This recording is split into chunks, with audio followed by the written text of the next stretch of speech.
Boa noite a todos.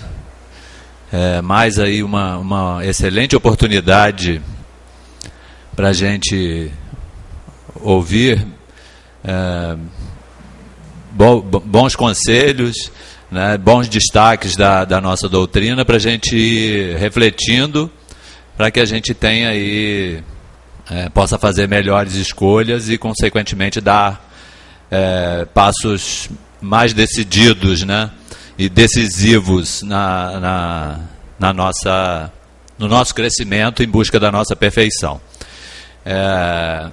E mais uma vez o calendário vira, né? É aquela coisa, o ano vai começar, novos planos, novas promessas, mas é tudo ilusório, né? Eu nem vou me alongar muito porque o tema da Sueli hoje é o tempo, e provavelmente ela vai falar disso, né? Então essa virada de calendário é meramente ilusória, né? Porque o tempo ele é imutável, estático, né? Ele não se modifica, né? Pelo menos aos nossos olhos ainda bem imperfeitos. Mas então vamos nos interiorizando e nos preparando para receber aqui as palavras explicativas a respeito da nossa doutrina e que vão nos fazer refletir, e com isso pedindo aos nossos irmãos superiores que direcionem os bons fluidos, os fluidos necessários para que tanto assistentes quanto a nossa irmã que vai fazer o uso da palavra sejam bem conduzidos, bem direcionados, para que tudo saia de uma forma bem produtiva e progressiva. Muito obrigado pela assistência já de antemão e que assim seja. Com vocês, Sueli. Vamos lá. Bem, uma boa noite para todos nós, porque nós estamos aí entrando num novo ciclo de contagem de tempo na Terra, e é importante que a gente entenda que nós temos que fazer a nossa parte para que um ano seja um ano novo mesmo. Porque, como falou o Kleber, é uma mudança de calendário, é uma mudança de número, isso não muda nada. Isso não faz nada acontecer diferente na nossa vida, né? Isso não vai fazer que as coisas aconteçam porque é um ano novo. Não, o ano, ele não é novo nem velho, é mais um na contagem, é mais um tempo que a Terra levou aí para dar o seu passeio, né, em torno aí da sua estrela. Então, não tem nada a ver com os acontecimentos aqui da vida, principalmente os particulares, né? Os nossos. É muito importante que a gente veja, porque quando a gente começa a fazer nosso balanço, nossa reflexão para o ano que vem, os nossos planos, claro que nós vamos reprovar muitas coisas que fizemos, vamos lamentar outras que gostaríamos de ter feito e não fizemos. Tudo é válido para a gente fazer um balanço. O ano realmente não é novo, mas novo ele vai se tornar se nós nos tornarmos também novos, mudar muitas coisas, né? Aquela pessoa que fala assim, eu não tenho nada que mudar. Bom, ou essa pessoa é altamente evoluída e faz tudo certinho, ou é de se lamentar, não é? Eu conversando com uma pessoa outro dia, que já está com uma idadezinha assim, digamos que já esteja na terceira idade, não na melhor idade, na idade feliz, mas na terceira, porque não é a melhor, né? Falam isso, mas isso é uma hipocrisia. Então, essa pessoa falou assim, se voltasse a minha vida, tenho nada para mudar, eu faria tudo igualzinho. Eu levei um susto, eu falei, é de lamentar. Porque se nós estamos nessa vida para evoluir, para aprender, para melhorar, e uma pessoa de quase 70 não tem nada para mudar, então, né, não sei se foi boa essa vida aí, para ele deve ter sido, mas realmente... Claro que tem, né? Se a gente não precisa ser um ano, não, uma vida inteira, não, né? Se amanhã, por essa hora, formos fazer uma reflexão, vamos encontrar coisas que fizemos hoje que não gostaríamos de ter feito. E aí a gente tem que mudar.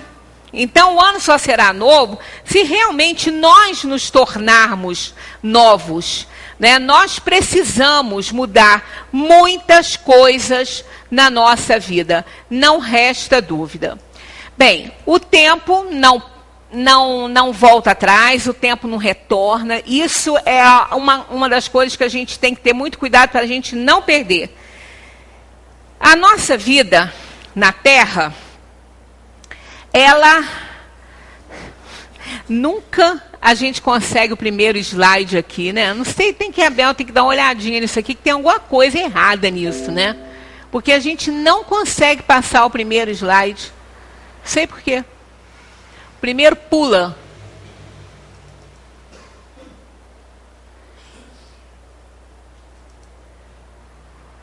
Agora entrou. A nossa vida na Terra, ela é governada pelo tempo. Vivemos nele e em função dele, e além disso, morremos nele. Né? Ele não tem tanto a ver com o que acontece na nossa vida, as mudanças que acontecem no nosso corpo, não tem nada a ver com o tempo, e sim com o ciclo da matéria. Mas como nós estamos inseridos nesse tempo, nós contamos anos, né? Mas a prova de que ele não é responsável pelas mudanças que acontecem na nossa vida é que algumas pessoas da mesma idade, né, se fizermos assim um grupinho, ou duas pessoas com a mesma idade, comparado com mais duas que têm a mesma idade, poderão ter uma diferença incrível na aparência. Às vezes uma pessoa de 40 aparenta 60, e uma de 60 aparenta 40. Então isso não é do tempo, porque o tempo ele passa igualzinho para todo mundo. Não é? Esse valor dele, o valor extrínseco dele é o mesmo para todos nós. Agora, o intrínseco é que não é. Esse vai depender de cada um de nós, né? Então, nós estamos inseridos nesse tempo contado pela Terra. O tempo é uma medida útil, mas somos nós que atribuímos a ele o seu valor. O dicionário o define como a sucessão dos anos, dos dias, das horas, que envolve para o ser humano a noção de passado, de presente e de futuro. Isso aí é o tempo, está lá no dicionário, né, para a gente observar. O nascimento pode ser o início e a morte pode ser aparentemente o fim, mas não é verdade, né? São apenas pontos nessa sucessão de fatos. Né? O tempo passado, presente, o futuro, ele também é definido pela sucessão dos fatos. Esse copo está aqui, se de repente, né, ele está aqui, é presente. Mas se eu deixo ele cair, ele quebra, ele passa a ser passado. Já não existe mais nem no presente em que nós estamos. Então é a sucessão dos fatos, das coisas que vão acontecendo na nossa vida. Segundo Albert Einstein, o tempo não é constante. Ele tem relação com o observador, né? Com aquela pessoa que está ali observando. A velocidade do tempo é variável e depende do fato de estarmos imóveis ou em movimento. Ele passa de uma maneira diferente se viajarmos em uma nave espacial, de avião ou de carro. Se nós sairmos daqui, né, da nossa cidade, e formos para uma cidade bem distante, vamos dizer lá para o norte ou nordeste, né, se nós formos de avião, nós vamos chegar muito mais novos no local de destino do que aquele que for de carro. Porque ele vai levar muito mais tempo do que nós se a gente sair de avião. Ele vai levar muito mais tempo. E quem vai de avião vai levar um tempo menor. Então vai chegar lá mais novo do que quem vai chegar de carro. Em contagem mesmo do próprio tempo da pessoa. Imaginemos dois irmãos gêmeos, que hoje, né, no dia de hoje, 1º de janeiro de 2017, dois irmãos contando 30 anos de idade. Aí um vai viajar numa nave espacial, que vai andar aí a velocidade da luz. Então vai lá. Eu até anotei essa velocidade aqui, que eu não sei. 300 mil quilômetros, eu esqueço essas coisas. Problema de DNA antigo. Então, olha só. A velocidade da luz é igual a 300 mil quilômetros. Por segundo, está aqui, por segundo. Quilômetros por segundo. Então, o que ocorre aí? O sujeito vai sair. O outro vai ficar. O que tem 30 anos, fica ali esperando aqui na Terra. O que tem 30, o irmão dele vai viajar nessa velocidade aí de 300 mil quilômetros por segundo. Então, digamos que ele, 30 anos depois, ele volte. Então, ele saiu daqui agora, em 2000 e quanto? Vamos ver, 2047, não é isso, Kleber? Eu não sou boa de matemática, mulher péssima. Aí ele vai voltar, 30 anos depois ele volta. No mesmo local de encontro, os dois vão lá se abraçar, matar a saudade. Aquele que ficou vai estar com 60 anos, porque ele ficou 30 anos, o outro viajando. E aquele que volta vai ter aí uns 40. A aparência dele vai ser, ele vai contar 40 mesmo. Ele vai estar 20 anos mais novo que o irmão dele. Porque quanto mais rápido é o veículo no qual nós nos locomovemos, mais lentamente o tempo passa. Então a gente vai ficar muito mais novo que aquele que ficou aqui. Então o tempo é relativo. Isso eu não entendo disso, mas quem entende sabe muito bem, quem já estudou a teoria da relatividade de Einstein, sabe muito bem disso. Então ele passa de maneira diferente se viajarmos numa nave, num avião ou num carro. O tempo também depende da percepção que nós temos dele. Duas pessoas experimentando a mesma experiência, a mesma situação, podem perceber o tempo de formas totalmente diferentes. Nós acabamos aí de fechar um ciclo da Terra no ano, então muita gente deve ter achado assim, nossa, esse ano demorou tanto a passar, eu não vi os minutos para chegar ao próximo. E a outra pessoa, mas para mim passou tão rapidinho, tão rápido, que eu nem sei, parece que foi ontem que eu estava comemorando a passagem para 2016. Então vai depender muito da maneira como nós vemos esse tempo.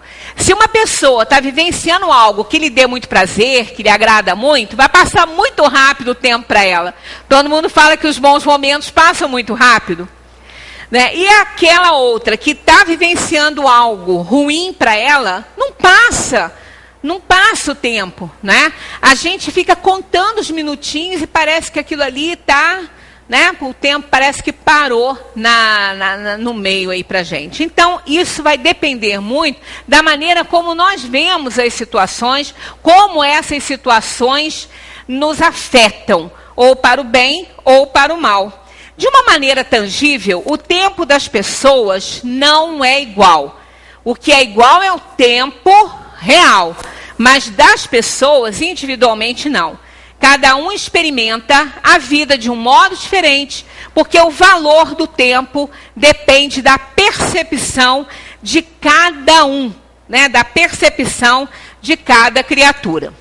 Com o tempo, tudo muda. Mudamos por dentro, mudamos por fora, a nossa aparência, o nosso eu interior se modificam. E isso, frequentemente, não nos agrada. Nem um pouco, né? Passar por uma mudança é dizer adeus a uma situação antiga e familiar e enfrentar uma situação nova e desconhecida. Toda situação nova, toda mudança gera uma ansiedade, um estresse que a gente não sabe como vai ser. Né? Quando a gente muda de cidade, muda de país, muda até de casa, né? Muda de residência, a gente fica um pouco apreensivo, ansioso. Será que eu vou me dar bem com os vizinhos? Será que eu vou me adaptar ao lugar? Né? Seja qual for. Então, toda e qualquer mudança causa uma ansiedade na gente. Porque a rotina, embora às vezes a gente reclame, ela é muito boa. A rotina é uma maravilha. Por que que é bom? Porque está tudo certo, está tudo no lugar, tudo caminhando normalmente. E nem sempre sair da rotina é sair para uma situação melhor. Às vezes a gente sai da rotina para uma situação que a gente não gostaria de vivenciar. Né? Então nós não estamos, embora a mudança faça parte da nossa vida, a gente não gosta. A gente gostaria que tudo permanecesse, né, como está, né? Nessas datas aí, principalmente, nessas datas, as pessoas que já têm seus filhos, né, que já estão fora, às vezes, até do país, né, começam a lembrar como era bom quando eram crianças, estava tudo em volta da gente. Será que era bom mesmo?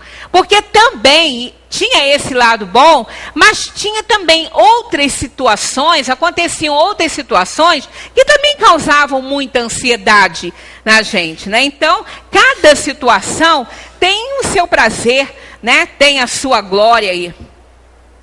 Apesar, então, da mudança ser constante, nós, né, não gostamos muito, porque muitas vezes a nossa impotência não nos dá a oportunidade de controlar essas situações. Nós não podemos controlar nada que acontece, né, com as mudanças que nos são, às vezes, impostas, né, durante toda a nossa vida. Então, passar por uma mudança, então é isso aí, é dar adeus a uma situação confortável para entrar numa outra que nem sempre agrada. Às vezes, não é o velho nem o novo que nos assusta, mas o intervalo que tem entre eles, né? A gente sempre costuma ouvir essa frase assim, não fica preocupado não está dando certo aqui, ali, mas não se preocupa com isso não. Quando Deus fecha uma porta, ele abre outra. Aí que está o problema. Vai acontecer. Porque não tem só desgraça na nossa vida. Mas o que nos assusta é esse intervalo. Às vezes o corredor entre uma porta que se fecha e a outra que se abre é tão comprido que nos causa um estresse muito maior do que a gente gostaria de passar por ele, né? Então, é assim que funciona a mudança. Ela geralmente começa com uma porta que se fecha e, no final, né, termina aí com uma porta que se abre e a gente vai se adaptando. Nós somos os seres mais adaptáveis, né, possíveis aí da natureza, né? A seguir, ingressamos, então, num período desagradável de readaptação, mas que dá certo, que vai dar certo. É um período de incerteza, é difícil, toda mudança é difícil, mas ela é necessária. Mas quando achamos que não aguentamos mais, que às vezes as coisas não vão dar certo, acontece algo que nos ajuda, que nos desperta, que desperta novos talentos que a gente tem. Né? Eu me lembro uma vez um desespero que entrou uma família muito conhecida minha, que o marido perdeu o emprego e ele ganhava muito bem, e ninguém trabalhava na casa, era só ele ganhava muito bem, eles tinham uma vida muito confortável mesmo, e de repente ele perde o emprego, sem absolutamente nada, mais ou menos como estamos nós, os aposentados aqui do Estado, né? Que não recebeu nenhum real até agora. Pois é, quem depende só disso entra, às vezes, num desespero. E esse casal, com 3 filhos, foi um problema seríssimo. Aí ele começou, ele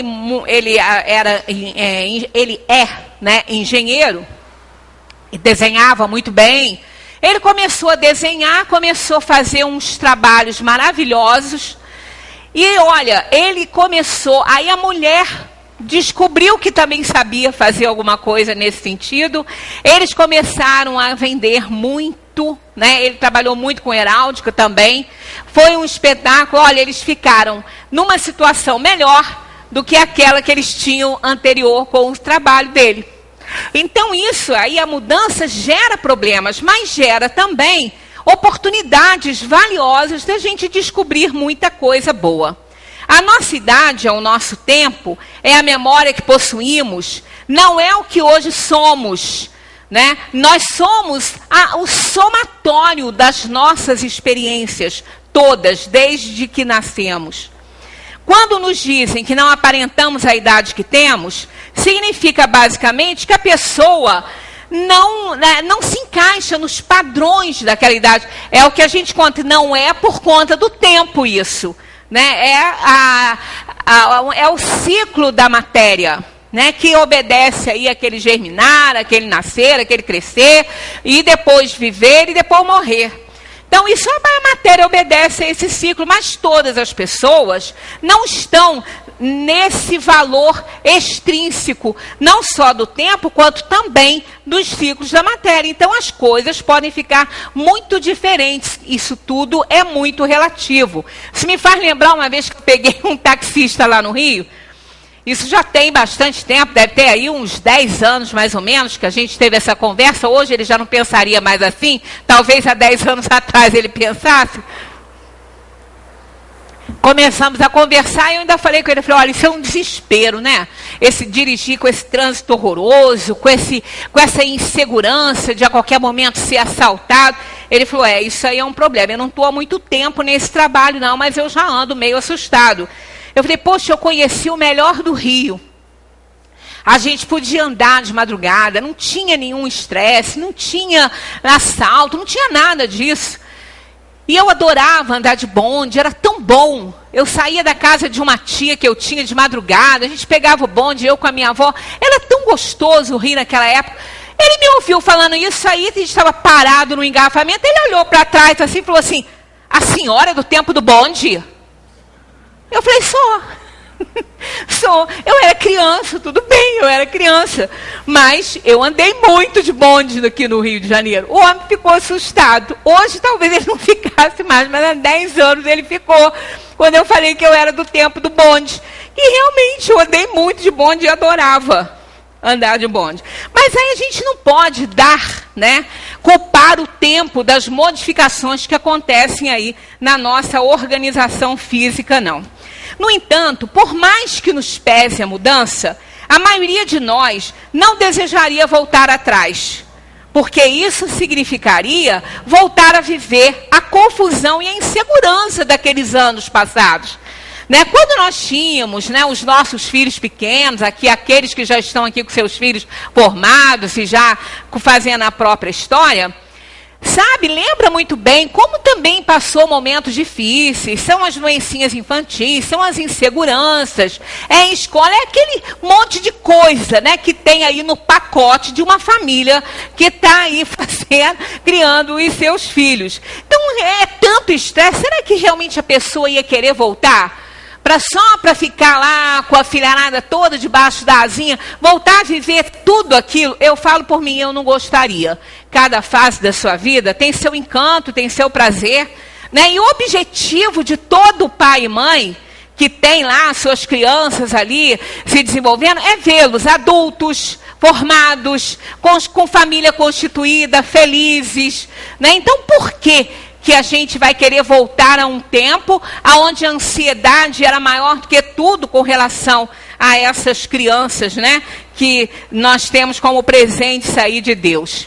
Envelhecer harmoniosamente é experimentar plenamente cada dia e cada momento.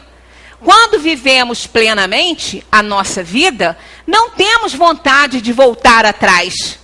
Então, a gente tem que viver cada momento muito bem. E vamos achando tantas coisas importantes ali, que realmente a gente não vai ter vontade a ir voltar, Geralmente, nos vemos como éramos, ou como deveríamos ser, em vez de como realmente somos. Então, saber quem fomos ontem, não nos define completamente hoje, em vez de como realmente somos. É muito importante que a gente entenda isso aí, Não precisamos ficar acorrentados ao passado. É muito, gratificante para nós a gente saber que quem nós fomos ontem não nos define quem somos hoje. Nós mudamos, nós nos tornamos diferentes. E muitas vezes a gente acaba sendo definido pelo que fizemos lá atrás, pelo que fizemos no passado. Ora, tem um intervalo enorme, entre esse tempo aí, do passado bem remoto para o presente, que não pode nos definir hoje. Vivemos, vivenciamos, sofremos, aprendemos muitas coisas. E se pudéssemos voltar no tempo, talvez não tivéssemos feito determinadas coisas, tomado determinadas atitudes, das quais hoje nós nos envergonhamos. Então, a vida é para isso, é para a gente crescer, é para a gente aprender, vivenciar, aprender com os próprios erros. viver o mais intensamente e plenamente possível o agora e desapegar-se do passado. É muito importante isso. Trouxe aqui um outro texto para a gente analisar essas questões, tá assim. É preciso aprender a identificar quando se encerra uma etapa de nossa vida e, se insistirmos em permanecer nela, depois do tempo necessário, perdemos a alegria e o sentido do que vem a seguir. A gente tem que aprender a viver o que está vindo para a gente agora. Né? O tempo passado, deixa lá, as coisas do passado são para ficar lá. Não é para a gente trazer para o nosso presente, para atormentar a nossa vida agora. Fechando ciclos, fechando portas ou fechando capítulos, como queira chamar, o importante é aprender a fechá-los, deixar ir embora momentos da vida que já não existem mais. Terminou seu trabalho? Acabou a relação? Mudou de casa, de cidade, de país? A amizade acabou? Acabou. Então, põe um ponto final nisso. Você pode gastar muito tempo de sua vida dando voltas ao passado, tentando ressuscitá-lo.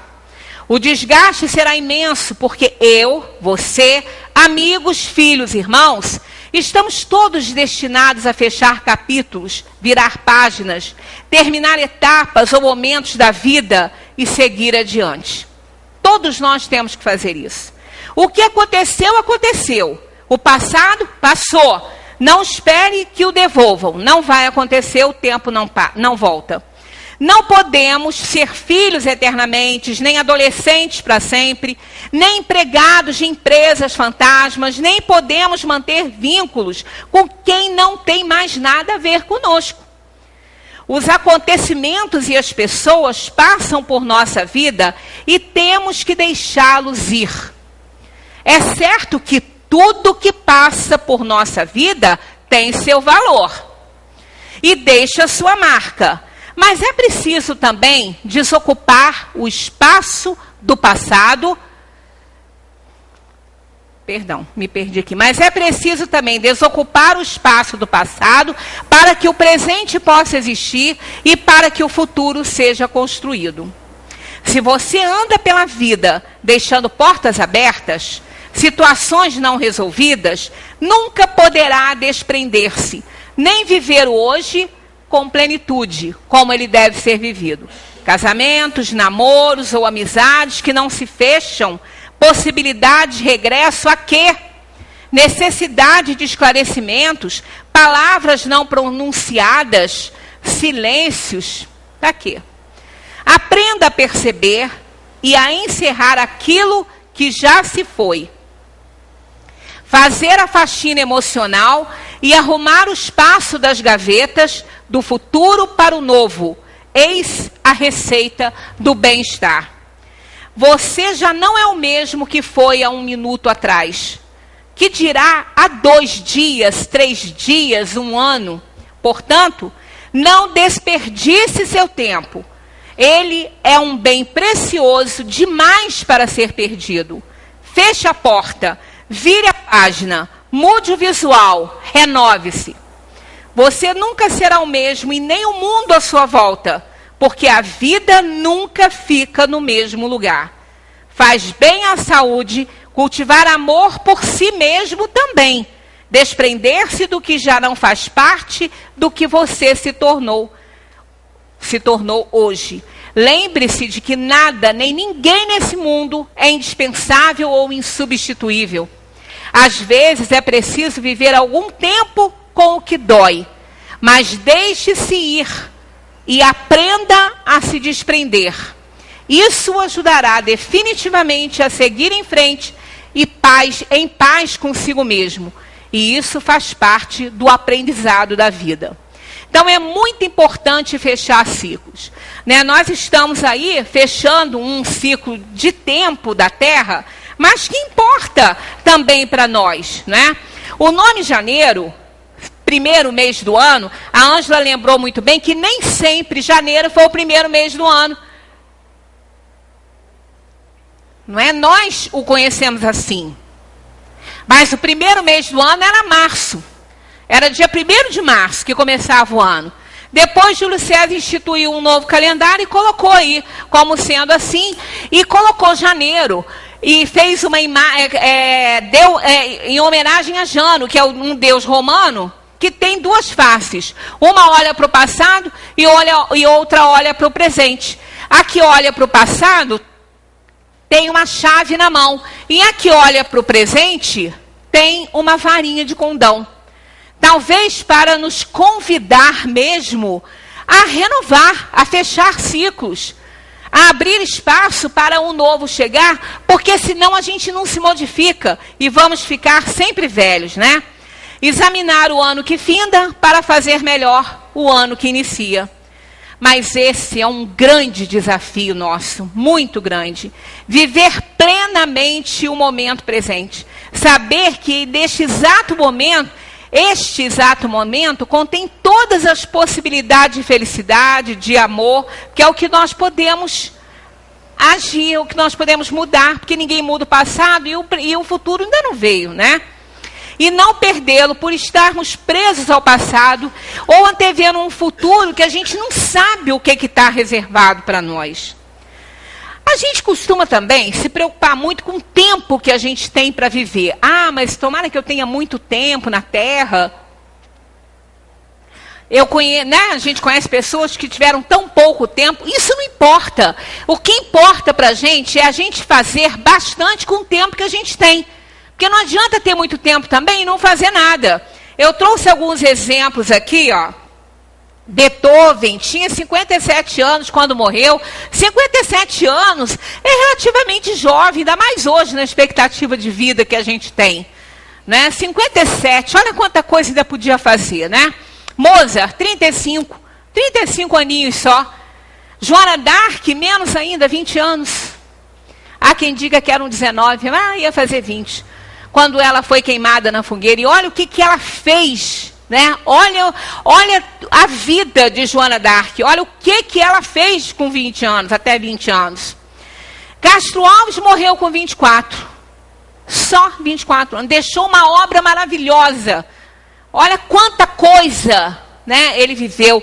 Então não importa o tempo que a gente tem, importa é a reputação que a gente vai deixar no tempo que a gente viveu aqui, quando a gente partir daqui. Fernando Pessoa com 47 anos, muito jovem, né, um grande escritor, maravilhoso, tinha seus outros escritores dentro dele, né, um escritor incrível. Casimiro de Abreu, 23 anos. Né, esses jovens eram muito acometidos de tuberculose, eles morriam muito jovens, né? Casimiro de Abreu morreu, ele morreu com um problema de pulmão, mas ele ficou tão triste, tão depressivo, que ele queria escrever. O pai era comerciante em Portugal, ele foi obrigado a ir para lá, e ele, saudoso da terra aqui, né? Ele até escreveu aquele poema maravilhoso que todo mundo conhece, né? Ai, que saudades que eu tenho da aurora da minha vida, da minha infância querida, que os anos não trazem mais. Que amor, que sonho, que flores, naquelas noites fagueiras, à sombra das bananeiras, debaixo dos laranjais. Né? Então ele era saudosista, ele tinha uma paixão enorme pela terra dele, acabou tendo que ir para Portugal, mas morreu aqui, né? Ele voltou para cá. Então, alguma dessas vidas foi incompleta? Claro que não. Né? Nós não tivemos nada de incompleto aí. Então, não importa o tempo, o espírito é tudo. Né? Por ele, para ele, que as moléculas se agrupam, se associam, tomam forma, neste ou naquele meio, na terra ou em outras moradas aí da casa do Pai, e espalhadas aí por todo o universo. Na eternidade e na imensidade incomensurável, né? Não dá para medir, o espírito se agita, procurando realizar o senso da vida, que é a evolução. Para consumá-la, percorre as incontáveis terras no céu, veste e despe centenas de indumentárias, assumindo milhares de aspectos, né, nas suas formas. Tudo para quê? Para que ele possa evoluir. Então, o que realmente importa, né, para o espírito são as arrancadas para frente, as etapas vencidas, o saber adquirido através da experiência, as virtudes conquistadas pela dor e pelo amor. Isso aqui que realmente importa. Né? Os anos não são novos, não são velhos. O que importa realmente é o trabalho que se faz no tempo que se tem. Aqui nós temos um plano muito bacaninha, né? Em homenagem a Magui, eu botei esse slide aqui, que Magui adora esse plano da tia Grace. Isso aqui é um plano, era uma tia muito antiga, que tinha uma jovem ainda, que casou com um militar, foi morar longe da sua cidade e ficou muito infeliz com isso. Aí ela nem tinha tirado nada ainda das caixas, das bolsas, ela estava tão triste. Aí ela, um dia mexendo, ela achou um diário. Esse diário era de uma tia-avó dela. Aí ela começou a ler, ela falou assim, eu nem vou ler isso, o que uma tia do tempo da charrete vai poder fazer por mim, né? Mas ela resolveu ler. Ali ela ficou sabendo que todos adoravam essa tia Grace e achavam ela o máximo. Mas ela não era nada daquilo. Do diário ela escreve que ela era extremamente infeliz. Porque o que ela mais queria era casar, construir a família dela, ter os filhos. Mas o noivo dela morreu uma semana antes do casamento. Então ela se tornou uma pessoa triste, muito amarga. Foi viver com uma irmã. Não pôde ter a casa que ela tanto queria. Aí um dia ela tão triste, ela pensou assim, meu noivo não vai voltar. Só eu posso sair do sarcófago do egoísmo em que eu me encontro. A minha vida não vai mudar se nada eu fizer. Aí ela resolveu fazer esse plano aí, ó. Ela escreveu esse plano. Fazer algo, isso era um plano diário, que a gente pode usar aí para o nosso ano aí, ó. É um plano diário. Todo dia fazer algo por outra pessoa, fazer algo por mim mesma, fazer algo que não tenha vontade, mas que precisa ser feito, fazer um exercício físico, fazer um exercício mental e depois terminar, né? Fazer uma oração que inclua agradecimento a Deus pelas bênçãos recebidas. Este plano resume em suas atividades os 2 maiores mandamentos. Amar a Deus sobre todas as coisas e ao próximo como a si mesmo. Isso é um plano viável, todos nós podemos fazer, porque começar com planos mirabolantes não vai dar certo. A gente acaba não fazendo, né? É igual aquelas dietas radicais que a gente faz por uma semana e depois entra em desespero, aí come o triplo que comia antes. Pois é, então é isso aí, é um plano viável. Todos nós podemos acordar pela manhã e vai ter isso aí, ó. Durante o dia não é nada difícil e vai preencher o nosso dia. Mas acontece que esse amar a Deus sobre todas as coisas e ao próximo como a si mesmo, a gente tem que melhorar a nossa relação com Deus. Tem que melhorar. Tem que parar de culpar Deus pelas nossas desgraças, pelas nossas dores. Deus não fica lá jogando dado para escolher, hoje é a Sueli que vai sofrer, amanhã é a Maria que vai sofrer. Que isso? Né? Deus não tem nada com isso. Deus é Pai misericordioso, nos ama incondicionalmente. E quando a mão dele falam que se abate sobre nós, é para nos recolocar no trilho da obediência. Não é para nos castigar, não é para nos punir. Tanto que Jesus veio trazer essa ideia. Moisés mostrou um Deus punitivo. Jesus veio trazer um Deus amoroso. Mas a gente sente Deus tão distante da gente, porque realmente, como é, a gente não entende. Está lá no livro dos Espíritos, né? Nem é com o pronome que personifica, não. Quem é que Kardec usa, o que é Deus. Inteligência suprema, causa primária de todas as coisas. Mas parece que ele está muito distante de nós. E a gente precisa melhorar essa relação nossa com Deus. Parar de temer e amar Deus. Aí nós fomos buscar num texto maravilhoso que foi divulgado aí na internet. Então está aqui, ó. Einstein, quando perguntado se acreditava em Deus, respondeu: acredito no Deus de Spinoza, que se revela por si mesmo, na harmonia de tudo o que existe, e não no Deus que se interessa pela sorte e pelas ações dos homens. Né? Já começa bem isso aqui, né?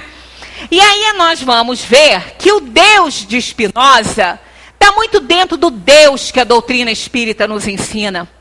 Está muito dentro daquela inteligência suprema, né, que controla tudo e todos. E que nenhuma ovelhinha do seu rebanho vai se perder.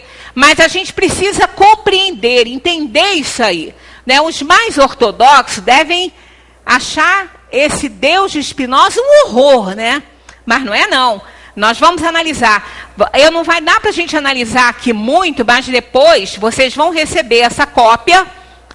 Todos vocês podem pegar lá com Jane, levar a cópia desse texto e faz uma análise. Mas ele andou aí, muita gente recebeu isso aí, né, de mensagem. Então vamos analisar, ó. Começando as broncas pelo imperativo ali, né, afirmativo. Olha, para de ficar rezando e batendo no peito. O que eu quero que faças é que saias pelo mundo e desfrute a tua vida. O que adianta a gente ficar lá rezando, repetindo aquelas falas? Vai levar a quê aquilo? É só a gente analisar a que leva. Cada um fazendo a sua análise, né? Eu faço por mim, cada um que faça por si. Essa análise aí. Eu quero que gozes, cantes, te divirtas e que desfrutes de tudo o que eu fiz para ti. Criou esse universo para nós, né? E nós aprendemos isso no Espiritismo. Para de ir a esses templos lúgubres, obscuros e frios, que tu mesmo construíste e que acreditas ser a minha casa. Vamos interpretar direitinho, não vamos pegar nada ao pé da letra, que tudo que a gente faz assim não dá certo, né? Claro que a frequência a algum templo é necessária para que as pessoas se reúnam para estudar, né? Que elas tenham a companhia, que dividam seus pensamentos. Isso é importante. O que ele quer dizer aqui é achar que porque vai a um templo, está salvo. A gente aprende no Espiritismo que é fora da caridade que não há salvação. E não fora de um templo, não fora de uma igreja, não é isso. É fora da caridade que a gente não se salva. Agora, os templos são necessários para que a gente possa reservar aquele momento, que a gente estude juntos. Isso é importante, mas não achar que porque vai ao templo está salvo. Não, de forma nenhuma. Porque vai ao templo e vai encontrar Deus, porque não vai. Não vai. Porque Deus não está no templo. Deus não está na igreja, Deus não está no centro, né? Deus não está em nenhum lugar assim como nós imaginamos, não é? Então é bom que a gente interprete bem isso aqui, para não falar que o homem estava doido, né? Porque realmente não está, não.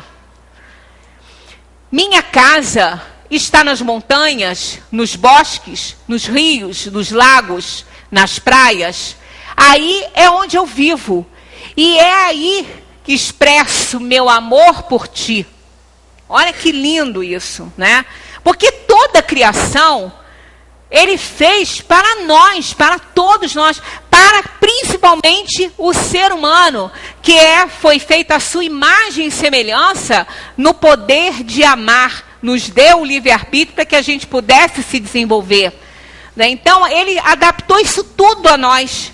Então, tudo isso ele fez para nós. Então, nós reconhecemos Deus nesses lugares. Da mesma maneira que uma pessoa olha um quadro de Renoir, olha um quadro de Picasso, sabe que é dele. Porque tem a marca dele ali. Não a assinatura dele, mas tem a pincelada dele. Tem as cores que ele usa. Né? Então, ele é identificado pela sua obra. E Deus é identificado pela obra que ele fez, pelo universo que ele adaptou ao ser mais importante da sua criação, que somos nós. Pare de me culpar de tua vida miserável. Eu nunca te disse que eras um pecador ou que tua sexualidade fosse algo mal. Né? Nós culpamos Deus pela nossa situação de graça ou desgraça. Ah, aconteceu isso. Não, foi a mão de Deus que desviou, não sei o quê. Foi a mão de Deus que segurou. Então a mão de Deus só segurou aquela pessoa. Os outros, todos que pereceram, ele não gostava. Olha, que coisa é essa? não é? Foi Deus que te salvou. E os outros, ele não quis salvar? Então vamos ter consciência mais aberta para a gente analisar melhor isso. Deus é um Pai misericordioso e ama a todos os seus filhos da mesma forma. Mas as coisas acontecem na terra para que as leis de Deus se cumpram aqui. Então esse Deus de Spinoza está muito dentro do que a gente aprende, não é? Então nunca ele disse que éramos pecadores, né? Que o sexo é um pecado. Nunca aconteceu isso. Mas a gente aprende essas coisas aí e fica com esses dogmas aí, né, dentro da nossa alma aí. Assim, não me culpes por tudo o que te fizeram crer. Para de ficar lendo supostas escrituras sagradas que nada tem a ver comigo. Se não podes me ler num amanhecer, numa paisagem, no olhar dos teus amigos, nos olhos de teu filhinho, não me encontrarás em nenhum livro. Que coisa mais linda isso aqui, né? Então, olha, quando a gente fala assim, é necessário que as pessoas estejam sempre em prece, vendo Deus dessa maneira aqui, nós estaremos sempre em prece. Não precisamos ter um tempo para ajoelhar, para sentar, para postar as mãos. Não. Basta ver Deus nisso aqui que Ele está pedindo que a gente veja. E estaremos sempre em prece. Porque isso vai nos dar uma paz enorme, né? Isso aqui também é importantíssimo. Confia em mim e deixa de me pedir. Tu vais me dizer como fazer o meu trabalho? Olha, quando a gente fica pedindo, pede tudo, eu nunca vi, pede emprego, pede não sei o quê. Temos que parar com essa pedição a Deus. Gente, Deus não é para isso, que nós é que temos que fazer esse trabalho, né, de nos ajustar na vida. A gente pode, não é, pedir para nos fortalecer, para não nos deixar cair quando estivermos em tentação, como está lá no Pai Nosso, que Jesus nos ensinou. Isso é válido. Mas ficar pedindo isso, aquilo, parece que Deus não sabe o que vai fazer. Né? Parece que Ele não tem consciência do que Ele tem que fazer, qual é o trabalho dele. Porque a gente pede, não, eu tenho que pedir, senão Ele não vai ver que eu preciso. Olha que coisa esquisita isso, né? Então é muito importante, é muito lúcido, né? Esse olhar aqui de Spinoza. Para de ter tanto medo de mim. Deus não tem que ser temido por nós. Ele tem que ser amado por nós. Eu não te julgo, nem te critico, nem me irrito, nem me incomodo, nem te castigo. Eu sou puro amor. Temos que entender isso. Deus não nos critica. Quem critica nós mesmos é a nossa consciência. Ela que nos critica. Por isso que a gente tem a ideia do erro. Quando o remorso, o arrependimento, é por conta da nossa consciência que nos acusa que estamos errados. Não é Deus que está lá com o dedo apontado para nós. Não é dessa maneira, né? Para de me pedir perdão. Não há nada a perdoar. Se eu te fiz, eu te enchi de paixões, de limitações, de prazeres, de sentimentos, de necessidades, de incoerências, de livre-arbítrio. Ele nos deu o livre-arbítrio para que a gente possa agir. Então, se nós, muitas vezes, estamos cheios de paixões, porque a gente não aprendeu ainda a melhorar, nós não nos damos limites. Então, Deus sabe quem nós somos. Ele sabe, Ele nos fez simples e ignorantes, né? Para que através do livre-arbítrio a gente consiga melhorar. Então Ele não tem que ficar nos perdoando, como se Ele, ao nos perdoar, nos isentasse da reparação dos nossos erros. Claro que isso é uma ideia, uma utopia. Nós temos que nos perdoar e reparar os nossos erros. Não é Deus que vai fazer isso, né? Deus vai nos dar, quando nós abrirmos a nossa mente para a reparação do erro, Ele vai nos dar a oportunidade da gente reparar o erro. Aí que está a questão. E não vai nos perdoar pura e simplesmente e ficar por isso mesmo, não, né? De forma nenhuma. Como posso te castigar por seres como és, se eu sou quem te fez? Deus nos conhece perfeitamente, sabe quem nós somos. Crês que eu poderia criar um lugar para queimar a todos meus filhos que não se comportam bem pelo resto da eternidade? Se tivesse um inferno aí, né? Que tipo de Deus pode fazer isso? Né? Que tipo de Deus vai separar a mãe de um filho, porque a mãe é virtuosa e o filho é um pecador, e vai colocá-lo longe da sua mãe? A mãe vai querer sair do céu e ir para o inferno com ele. Qual mãe que não queria isso, que não ia querer isso? Então, que tipo de Deus faria isso? Não faz, claro que não faz. Essa relação nossa com Deus é terrível, a relação que a gente tem, né? A ideia que a gente tem dele. Esquece qualquer tipo de mandamento, qualquer tipo de lei. Essas são artimanhas para te manipular, para te controlar, que só geram culpa em ti. Tem dogmas tão horrorosos que põem a pessoa num estado de culpa que ela entra numa depressão e quer morrer por causa de um erro que ela cometeu. Né? Então ela não vai ser mais querida, não vai ser mais amada por Deus. Isso é terrível. Deus não é assim, né? Não pode ser assim. Não pode ser pior do que a gente, né? Aqui são as duas coisas mais importantes. Ó, respeita teu próximo e não faças o que não queiras para ti. A única coisa que te peço é que prestes atenção à tua vida. Que teu estado de alerta seja teu guia. Olha aí. A responsabilidade na mão de cada um, como o Espiritismo coloca a responsabilidade na nossa mão, da nossa graça ou da nossa desgraça. Eu te fiz absolutamente livre. Não há prêmios nem castigos. Não há pecados nem virtudes. Tu és absolutamente livre para fazer da tua vida um céu ou um inferno. Vejam se não é isso que a gente aprende dentro da doutrina espírita. Somos livres, a gente, por um acaso alguém já foi impedido de entrar aqui porque está de bermuda, porque está de short? Alguém foi proibido de fazer alguma coisa aqui nesse ambiente porque não estava de forma adequada e formal? Claro que não, o Espiritismo não nos proíbe absolutamente nada. Mas fala, cada um será responsável pelos seus atos. Cada um terá que fazer o seu resgate. Então, nós temos nas nossas mãos o segredo da nossa graça e da nossa desgraça. Deus não é responsável por isso. Não te poderia dizer se há algo depois desta vida, mas se posso te dar um conselho, vive como se não o houvesse.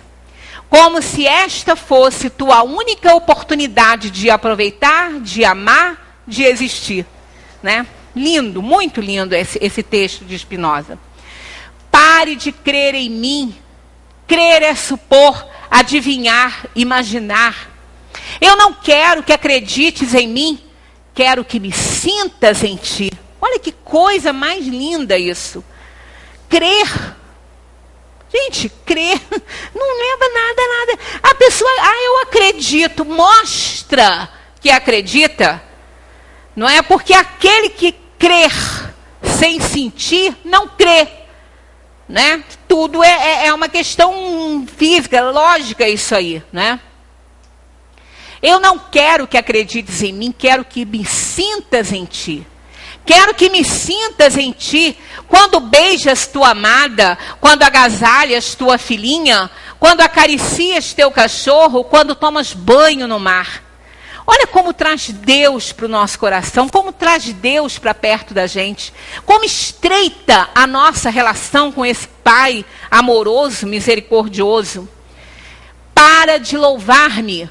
Que tipo de Deus ególatra tu acreditas que eu seja? Tu te sentes grato? demonstra-o cuidando de ti, de tua saúde, de tuas relações no mundo. Expressa tua alegria. Esse é o jeito de me louvar. Para de complicar as coisas e de repetir como papagaio o que te ensinaram sobre mim. O que adianta tudo? Graças a Deus, louvado seja o Senhor. Mas desrespeita as pessoas, desrespeita a sua família, não ama o seu semelhante, adianta isso? Adianta? De nada adianta. Não é? Então não é assim, não adianta a gente ficar lá, né, louvando, glória a Deus, glória a Deus. Nas nossas atitudes, no nosso sentimento, no nosso pensamento, ali que a gente tem que glorificar Deus. Não é de boca não, que isso não resolve nada, absolutamente nada. Para que precisas de mais milagres?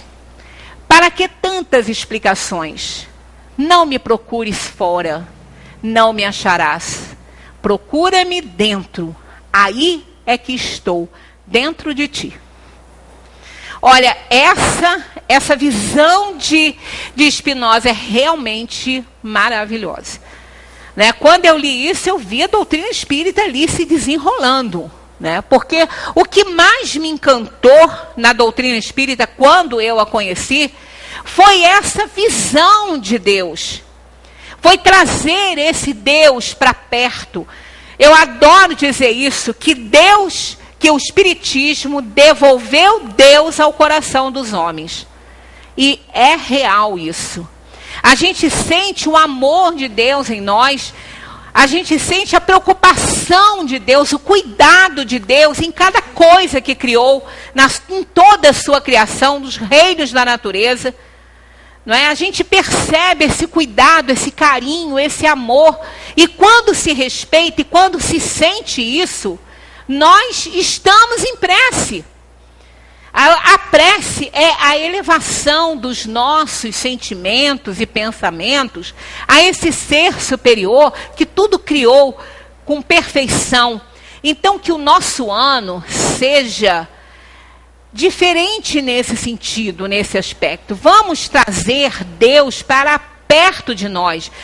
Ou melhor dizendo, vamos tirar a tampa que existe em nós, para que a gente possa ver Deus dentro de nós, que Ele não está em lugar nenhum.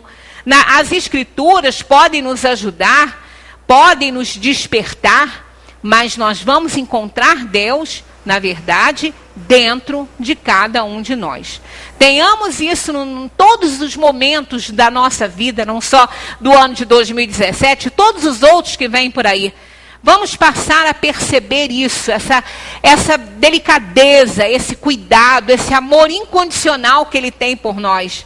E aí vamos encarar o ano com coragem. Que venha 2017, que nós estamos aqui para encarar e para vivê-lo da melhor maneira. Vamos fazer dar certo. Muita paz para todos, um ano novo, ou melhor dizendo, que todos vocês sejam novos esse ano. Muita paz.